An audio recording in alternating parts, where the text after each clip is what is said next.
As a son of an immigrant, a son of immigrant parents, I feel so strongly about this subject that I'm almost at a loss of words. But I want to join my colleague from Baldwin Park to say how important what we're doing here this morning is. My father left his native country of Panama in 1948. He came to California to study, first at Pepperdine in downtown Los Angeles, and later at San Jose State. While he studied civil engineering, he had two children.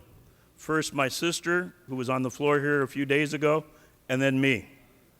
When he graduated in 1953, year I was born, he left California to go back to Panama, his native country, where we stayed for 4 years. 4 years later, 1957, he decided to come back to California as an immigrant. My father died right before I was elected, but he knew that I was going to be here. He was my strongest supporter. He retired here in Sacramento.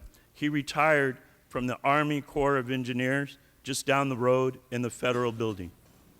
There was no one that I know in my lifetime who was more proud of this country than my father, because he, like millions of immigrants before him, left his own country to come here.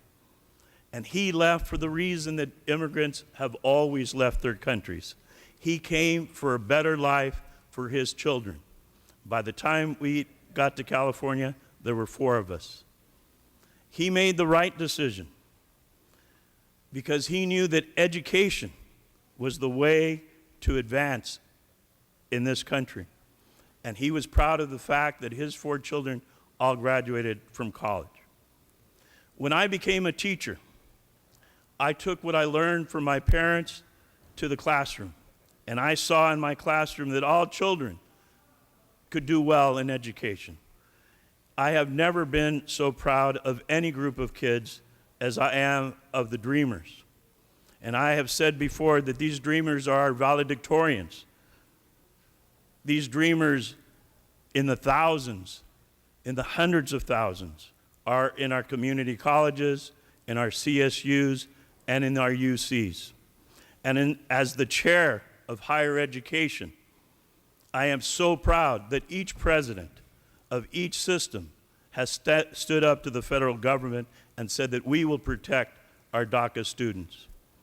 So I'm very proud to stand here with all of you today to support HR Resolution 66, and I know that for the future of this country, the economic difference that these students will make, and for doing the right thing, my Father in heaven will be, both my Father, my physical Father, and our other Father in heaven will be proud of what we're doing here this morning.